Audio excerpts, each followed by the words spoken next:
party in Burnley tonight because they have clinched promotion back to the Premier League. Sean Dyche and his team with a 2-0 win over Wigan, securing a return to the top flight. They join Leicester in the Premier League next season. What a win for them today. It could be a late night in Burnley today. Yeah, could be going on for a while, that party. Let's see what the guys here have made of the achievement of Burnley this season. Paul Walsh, just put into some sort of perspective what Sean Dyche and his players have achieved here. Well, they say the bookies don't often get it wrong, and to be full favourites to go down, and then for him to put that team together, get them playing with the spirit and the quality they had, with adding 1 or 2 players in, getting a front partnership, scoring lots of goals with Vokes and Ings. I know they've been injured for lately. And building the confidence and the belief in a group of players to go and take it to where it went. I mean, it's an unbelievable job. And obviously the manager takes all the credit for that. But great to see a club like Burnley back in the big time. He's clearly got it, whatever it is. Tony, Sean Dyche, he's got it. Yep. I had him as a teammate towards the end of my career, Jules, and you play alongside some players and you sort of, get all sorts of different characters and players and that. He was a good old-fashioned centre-half. But in the dressing room, Jules, he was top quality. And when you had a match day come round, he was a leader and he led by example. I think he's taken that into management. And you can imagine him. I haven't spoken to him recently, but you can imagine him. No nonsense, but putting his arms around the player, telling them how good they are, and working on the man management side of things. But he's done a fantastic job to get promoted with 2 games to spare. It's a wonderful achievement. Congratulations to Burnley, and it's a good old-fashioned historic club, and it's great to see him back in the Premier League. It seems no time at all that he was sat here alongside you guys as a special guest. And here he is, 18 months ago.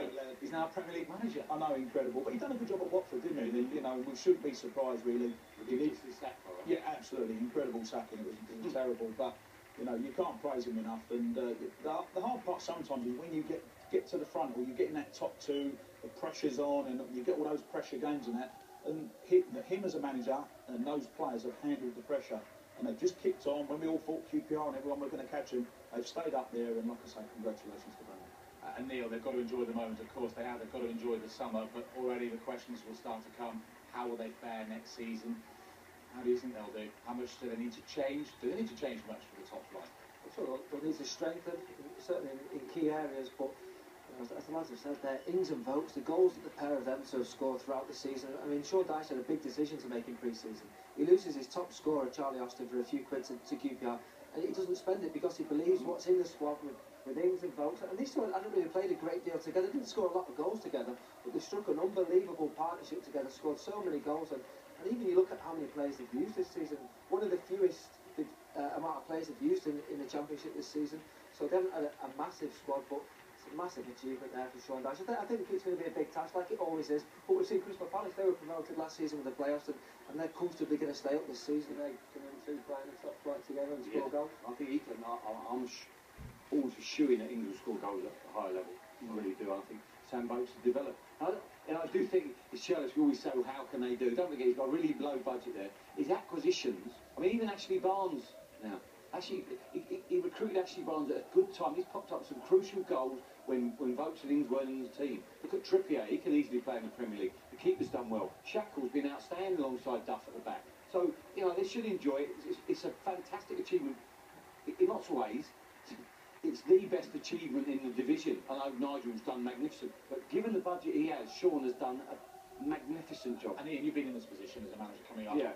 Just how much is going through his head now? Obviously he's enjoying this moment, but just how much planning is he now going to have to be doing over this summer? Will he get a break? Well, no, he won't get a break, and his phone will be red hot. But the good thing is he has got time now. You go through the playoffs, very difficult to get time. So, I think the Danny Ings scenario is a crucial one. Every time I go there, you see every scout from the Premier League. He's young, he's bright, he's got movement. And I think the sense them being in the Premier League allow him to keep him for another year, which will be a big, big thing. Danny Ings will score goals, I'm sure of it. Whether he'll have enough ammunition is another matter. But and there's Tom Vickers, another one who's done really well online. He's the lowest goals conceded in the league. Is that a hard one in? Keeping low to the players who've got the battle, being ruthless and saying, he ain't good enough. I need to strengthen there and there. That is exactly what you're good. I think you do need to give some. I think the way Burnley have gone about it, and for their future going forward, you've got to trust in the lads that got here. Of course, you'll tweak at the edges. For example, if someone pops up you really fancy and you can put in strength and midfield, you do that, or up front. But I sense you know, they've got the front pair to compete at that level, for sure. And actually Barnes in 3. I think Michael Cartney touched on the team spirit there. What a great bunch of lads. He will not want to change that too much, Sean Dyche. I think we'll see him going to the transfer market. We'll be looking at predominantly British players to keep that team spirit together. You won't see Burnley signing a foreign player for 8 or 9 million that we've never heard of. It'll be mainly British players, and he'll keep that group of lads together, try and add to the squad. He's going to need 6 or 7 players just to bulk the squad up. He knows that, but he's got some good quality now, and he'll give it a real chance. We saw Burnley when they come up before, had a right go at it, Jules. You know, they didn't surrender, and they was unlucky to go down. They'll do the same next year. 35 goals. I mean, I think Sean will build on that. He'll say, listen, there was a good defensive unit. Keep that as a base. We've got the opportunity. Trippier likes to fly down one side. Ings and Vokes can hurt it, and Ashley Barnes. I just think, talking about Kiteley, you know, Kiteley's ended the season really well. He had, had a horrendous time with him. It's great to see him back playing. So there's some quality in that squad, but you know, he needs to just enjoy this moment. We could talk forever. They will party.